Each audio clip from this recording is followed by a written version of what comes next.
우리가 마약 중독에 대해 알고 있던 거의 모든 상식은 사실 대부분 틀렸습니다. 중독 문제를 근본적으로 해결하기 위해서는 완전히 새로운 접근이 필요합니다.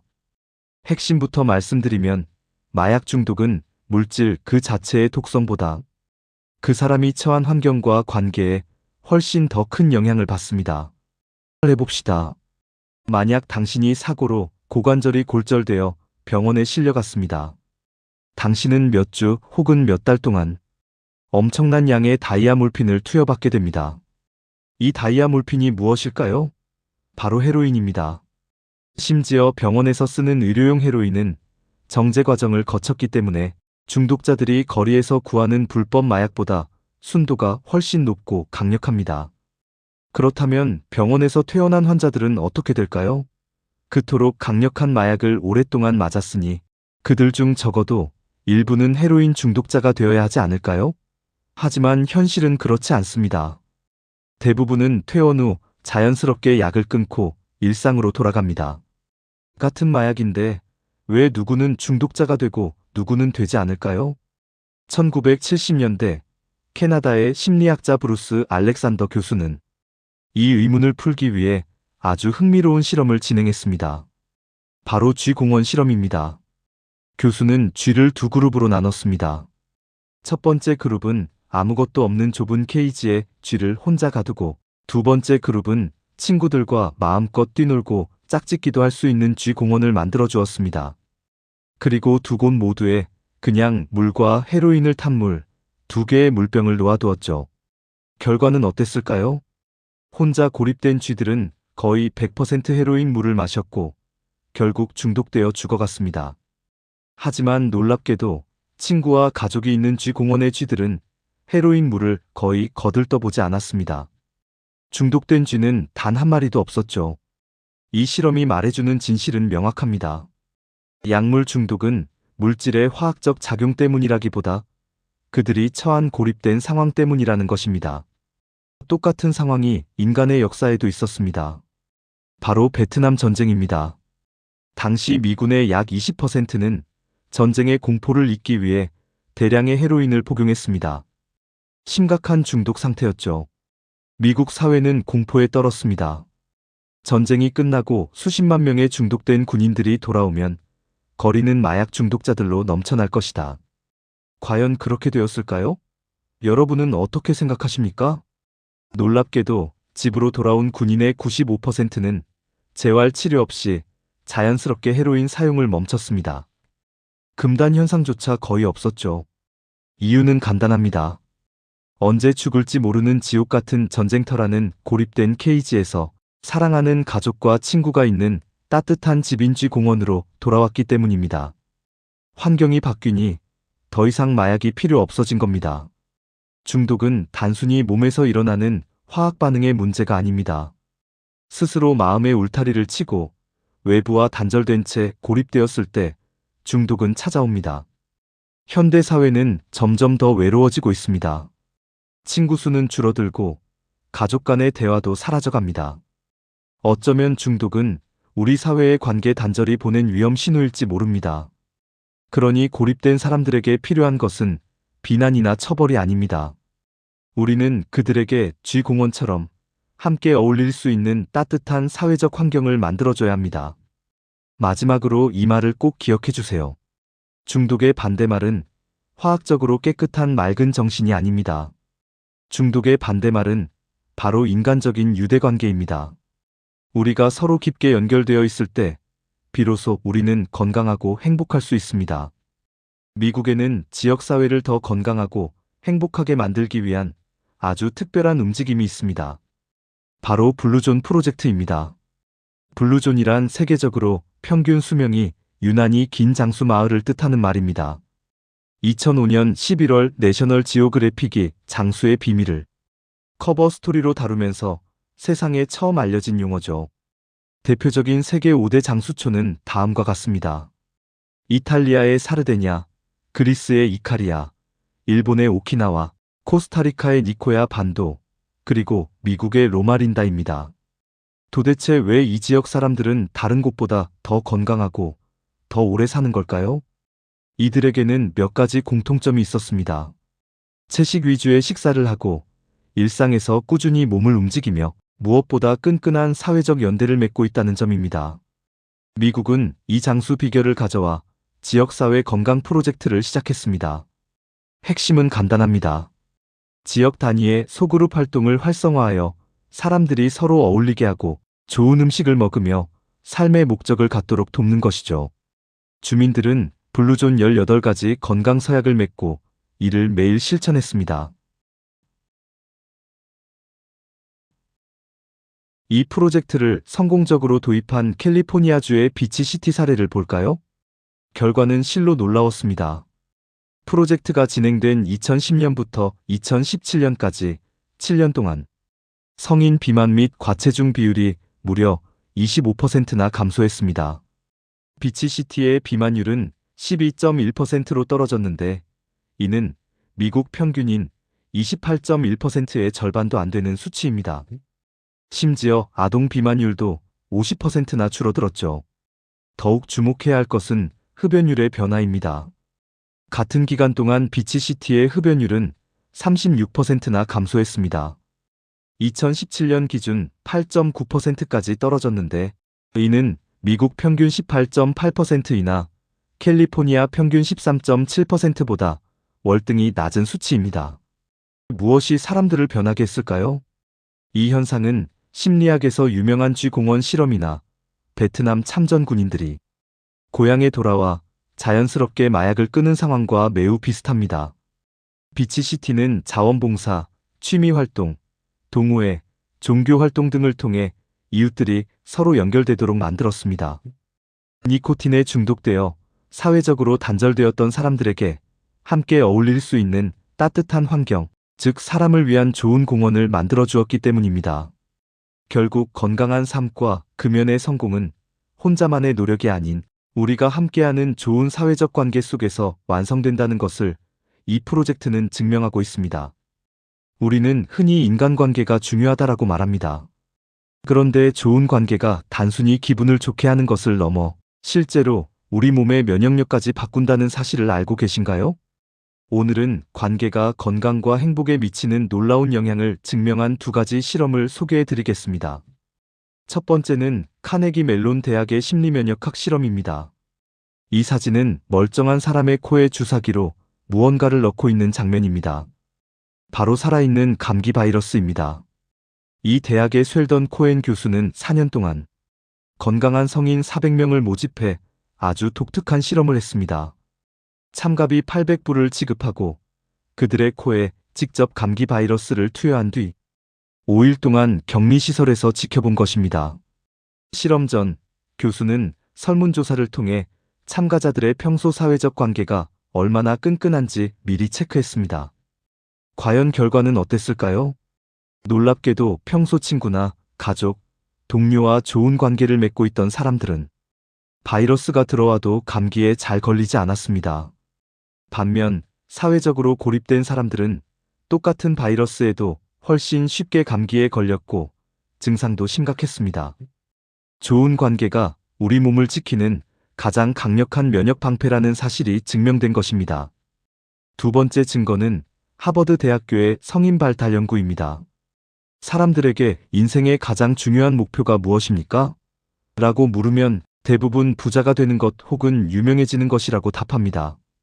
정말 돈과 명예가 우리를 행복하게 해줄까요? 하버드 의대 정신과 교수 로버트 월딩거는 이 질문에 답하기 위해 인류 역사상 가장 긴 연구를 진행했습니다.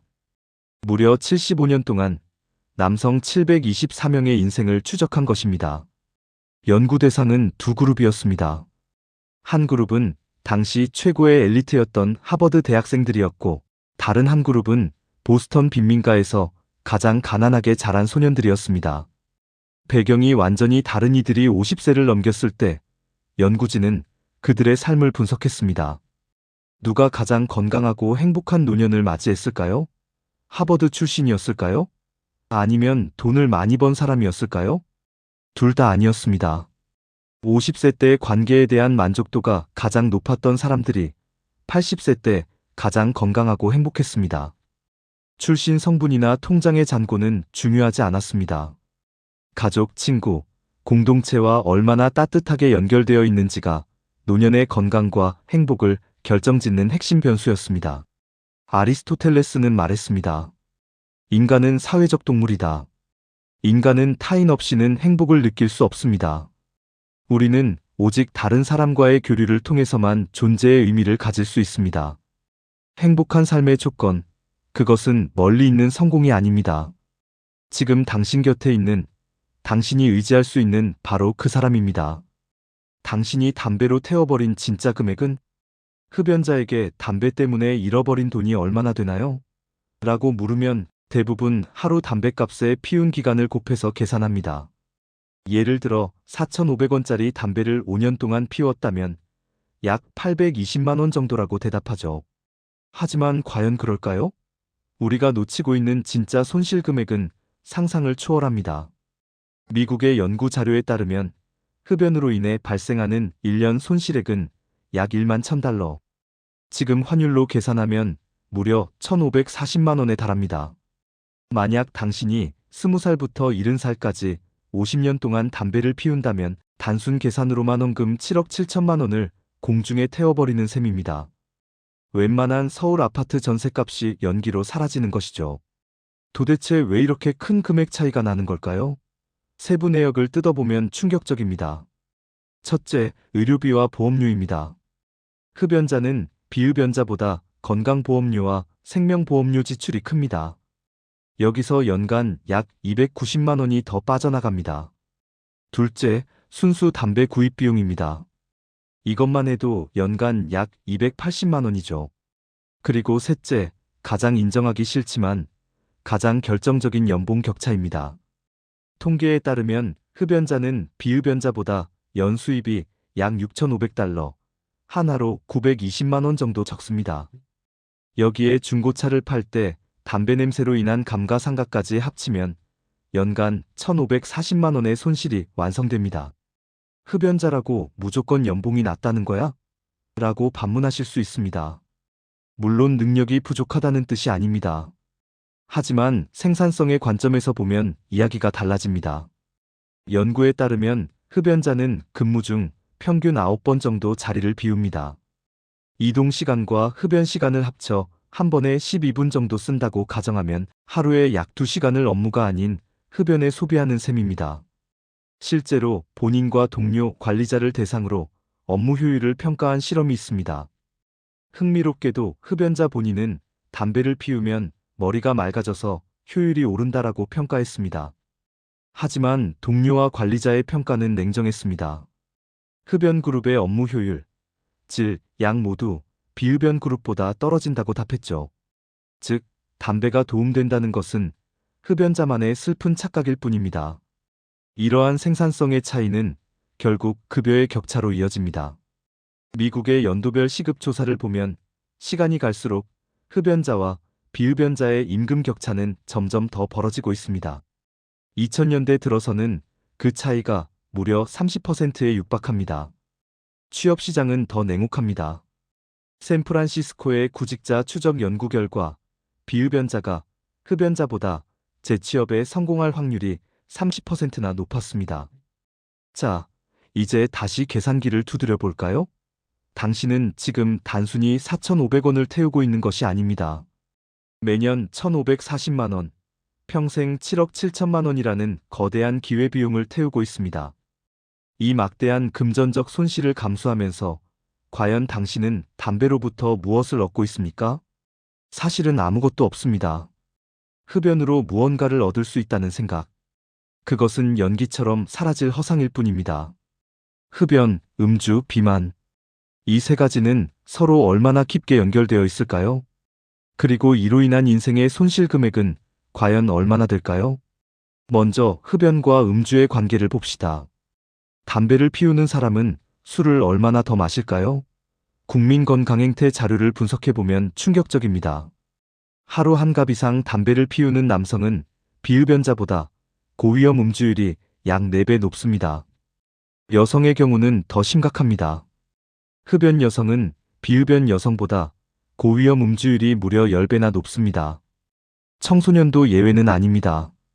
질병관리본부 자료에 따르면 담배를 피우는 청소년은 음주율이 6배나 높았고 우울함을 느끼는 빈도 역시 2배나 높았습니다.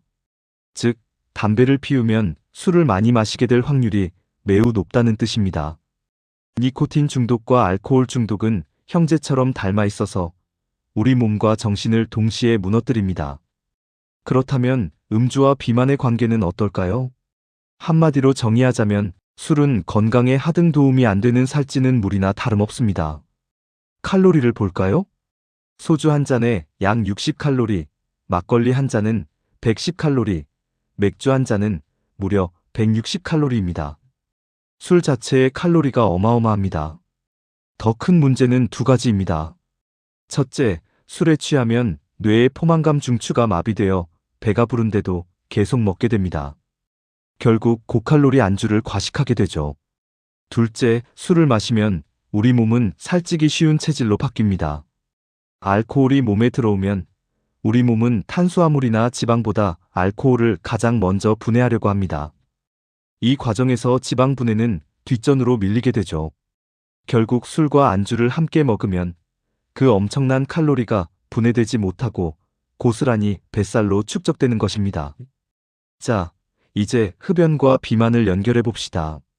담배를 끊으면 살이 찐다는 말, 흡연자들 사이에서는 상식처럼 통하죠? 그러나 정말 사실일까요? 만약 그렇다면 흡연자는 항상 비흡연자보다 날씬해야 합니다.